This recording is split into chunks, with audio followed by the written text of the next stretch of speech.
জুবিন দাৰ ন্যায়ৰ ক্ষেত্ৰত মোক যোনে যোনে সহায় কৰিম বুলি আশ্বাস দিছে সেই মানুহখিনিক কোনো দল নিৰ্বিশেষে মই ছাপোৰ্ট কৰিম। লুকাই চুৰকে ছাপোৰ্ট ভিক্টৰ দাসে নকৰে, সকলোৱে গম পায়। অপেনলি ছাপোৰ্ট কৰিম। আৰু নন্দিতা দাস মোৰ মাৰ দৰে, কাৰণ তেওঁৰ পুত্ৰৰ লগত আমি সৰুৰ পৰা একেলগে ফেকাল্টিত ডাঙৰ হোৱা, আৰু সেই হিচাপে মই আহিছোঁ। আৰু মই সদায় যিটো কথা কওঁ, মই জিন্দগীত পলিটিক্স নকৰোঁ। কাৰোবাক ভাল পোৱাটো বেয়া কথা নহয়। ধন্যবাদ।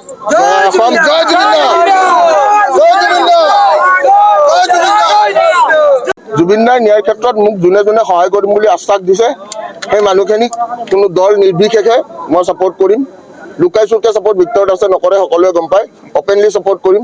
আৰু নন্দিতা দাস মোৰ মাৰ দৰে, কাৰণ তেওঁৰ পুত্ৰৰ লগত আমি সৰুৰ পৰা একেলগে ফেকাল্টিত ডাঙৰ হোৱা, আৰু সেই হিচাপে মই আহিছোঁ। আৰু মই সদায় যিটো কথা কওঁ, মই জিন্দগীত পলিটিক্স নকৰোঁ।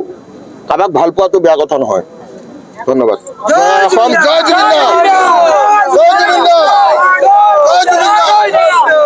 জুবিন দাৰ ন্যায়ৰ ক্ষেত্ৰত মোক যোনে যোনে সহায় কৰিম বুলি আশ্বাস দিছে সেই মানুহখিনিক কোনো দল নিৰ্বিশেষে মই ছাপোৰ্ট কৰিম। লুকাই চুৰকে ছাপোৰ্ট ভিক্টৰ দাসে নকৰে, সকলোৱে গম পায়। অপেনলি ছাপোৰ্ট কৰিম। আৰু নন্দিতা দাস মোৰ মাৰ দৰে, কাৰণ তেওঁৰ পুত্ৰৰ লগত আমি সৰুৰ পৰা একেলগে ফেকাল্টিত ডাঙৰ হোৱা, আৰু সেই হিচাপে মই আহিছোঁ। আৰু মই সদায় যিটো কথা কওঁ, মই জিন্দগীত পলিটিক্স নকৰোঁ। কাৰোবাক ভাল পোৱাটো বেয়া কথা নহয়। ধন্যবাদ।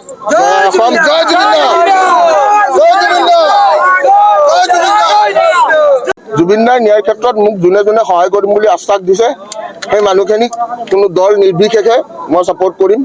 লুকাই চুৰকে ছাপোৰ্ট ভিক্টৰ দাসে নকৰে, সকলোৱে গম পায়। অপেনলি ছাপোৰ্ট কৰিম। আৰু নন্দিতা দাস মোৰ মাৰ দৰে, কাৰণ তেওঁৰ পুত্ৰৰ লগত আমি সৰুৰ পৰা একেলগে ফেকাল্টিত ডাঙৰ হোৱা, আৰু সেই হিচাপে মই আহিছোঁ। আৰু মই সদায় যিটো কথা কওঁ, মই জিন্দগীত পলিটিক্স নকৰোঁ। কাৰোবাক ভাল পোৱাটো বেয়া কথা নহয়।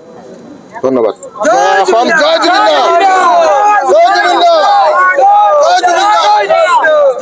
শদিয়াৰ পৰা ধুবুৰীলৈ, বৰাকৰ পৰা ব্ৰহ্মপুত্ৰলৈ সকলোৰে মাজত চিনাকি এটা নাম প্ৰাতঃ টাইম।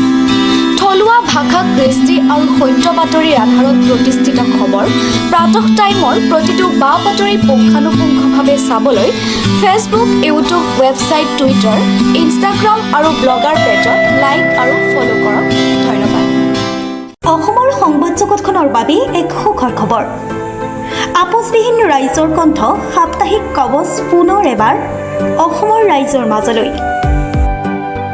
স্বত্বাধিকাৰী প্ৰণীতা কলিতাৰ দ্বাৰা প্ৰকাশিত আৰু আপোচবিহীন একাংশ নপুৰণি অভিজ্ঞতাপুষ্ট সাংবাদিকৰ দ্বাৰা প্ৰচাৰিত তথা eco printing press, Guwahati, Katabari, গড়চুকত মুদ্ৰিত সাপ্তাহিক কবচ এতিয়া অসমৰ বিভিন্ন প্ৰান্তত উপলব্ধ। আমাৰ ঠিকনা মুখ্য কাৰ্যালয়, অসম ফৰেষ্ট স্কুল, হৰি মন্দিৰ পথ, গুৱাহাটী, আৰু উপ কাৰ্যালয় কলিতা মাৰ্কেট, বিজয়নগৰ, কামৰূপ, অসম।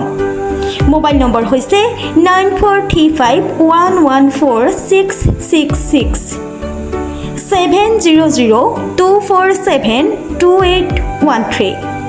আমাৰ ইমেইল আইডি হৈছে kobos2025@gmail.com।